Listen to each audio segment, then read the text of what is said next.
Hello friends, welcome to my YouTube channel Harshita online teaching institute में आप लोगों का बहुत बहुत स्वागत है।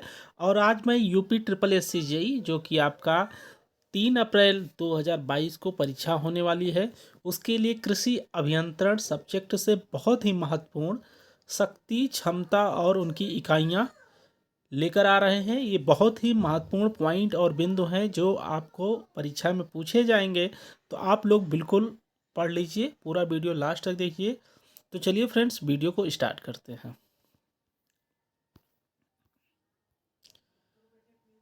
तो यहाँ पे पहला पॉइंट है मध्यमान प्रभावित दबाव यानी मेन इफेक्टिव प्रेशर।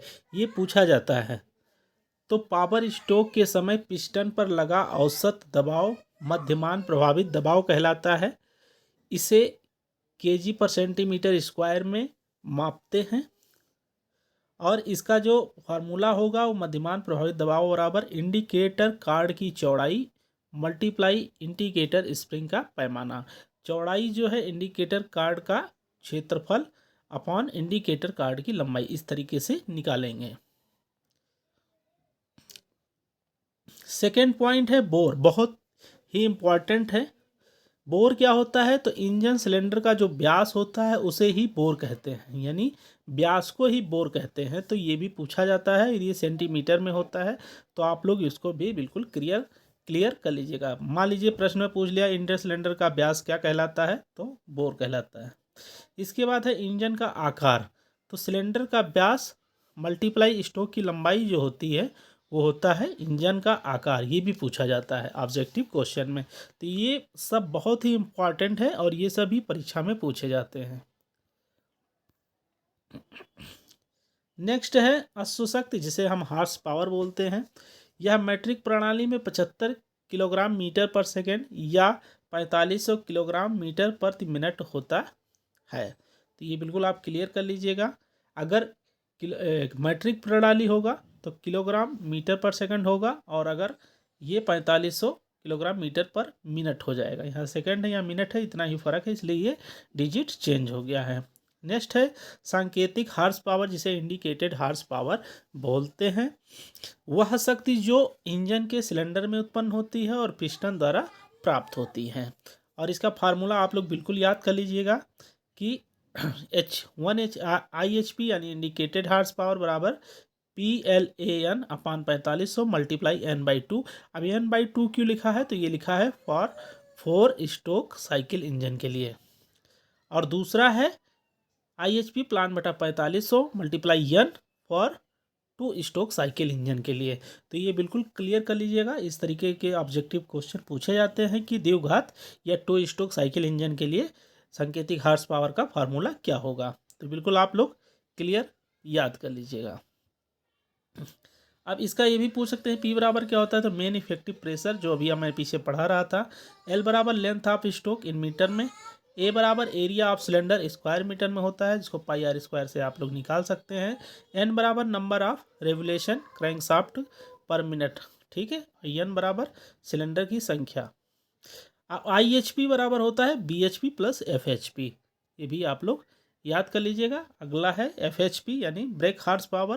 तो ये क्या होता है? वह शक्ति जो पुली पर कार्य करने के लिए प्राप्त होती है। BHP बराबर IHP माइनस FHP या BHP बराबर IHP मल्टीप्लाई ME अपॉन 100। ये पूछा जाता है कि IHP BHP और ये मैकेनिकल इफिशियंसी में जो है संबंध क्या है। तो ये फार्मूला संबंध दर्शाता है। तो ये भी आप लोग बिल्कुल याद कर लीजिएगा। इसके बाद है घर्षण हार्स पावर, जिसको फ्रिक्शनल हार्स पावर भी कहते हैं। वह शक्ति जो इंजन को बिना किसी भार के चलाने में व्यय होती है। कभी कभी लोड नहीं रहता और इंजन चलता रहता है, तो उसमें जो व्यय होता है उसे ही हम फ्रिक्शनल हार्स पावर बोलते हैं। तो frictional horse power equal to IHP minus BHP। Next बहुत इंपॉर्टेंट है ड्रा बार हार्स पावर। वह शक्ति जो किसी यंत्र या मशीन को खींचने के लिए इंजन या ट्रैक्टर की ड्रा बार पर प्राप्त होती है। ये भी बहुत इंपॉर्टेंट है और ये भी पूछा जाता है। तो DBHP equal to pull in kg यानी खिंचाव, speed in metre per minute और अपॉन 4500। तो ये भी फार्मूला बिल्कुल याद कर लीजिएगा। फार्मूला अक्सर जो है पूछा जाता है। चलिए, यही इन्होंने खिंचाव किलोग्राम मल्टीप्लाई गति पर मीटर पर सेकंड। इसके बाद है rated horse power. Rated horse power वह होता है जो कंपनी मैन्युफैक्चरिंग कंपनी निश्चित करती है कि यह जो है मॉडल या यह मशीनरी या यह इंजन इतना अश्व शक्ति जो है उत्पन्न करेगा, तो वही होता है रेटेड हार्स पावर। तो ये लोग आप याद कर लीजिएगा।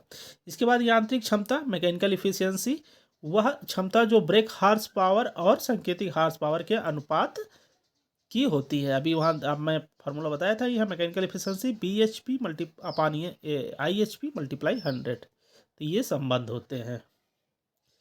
इसके बाद है उष्मा क्षमता जिसे थर्मल इफिशियंसी बोलते हैं। यह इंजन के सिलेंडर में उत्पन्न लाभदायक कार्य और उसमें प्रयोग हुए ईंधन के ताप मूल्य यानी हीटिंग वैल्यू का अनुपात होती है। यानी thermal efficiency equal to available useful work upon heating value of supplied fuel multiply 100। Petrol engine की जो है उष्मा क्षमता 25 से 32%, जबकि डीजल इंजन का 32 से 35% होता है। ये भी आप लोग बिल्कुल क्लियर याद कर लीजिएगा। नेक्स्ट पॉइंट है विशिष्ट ईंधन उपयोग या स्पेसिफिक फ्यूल कंजप्शन। इसको क्या बोलते हैं? तो ईंधन की प्रति BHP प्रति घंटा प्रयोग में लाई गई स्पेसिफिक फ्यूल कंजप्शन कहलाती है। ठीक है। इसके बाद अगला है आयतन दक्षता, जिसको वॉल्यूमेट्रिक इफिशियंसी कहते हैं। प्रत्येक सिलेंडर में चार्ज की मात्रा और सिलेंडर के कुल आयतन के अनुपात को ही आयतन दक्षता कहते हैं। इसका फार्मूला ये है, volumetric efficiency equal to volume of charge taken during suction upon total volume of cylinder multiply 100। तो ये रहे बहुत ही महत्वपूर्ण। अब इनसे मैं कुछ संबंधित आपको प्रश्न करवा देता हूं, जिसमें पहला प्रश्न है कि डीजल इंजन का संपीड़न अनुपात कितना होता है? तो 14:1 होता है।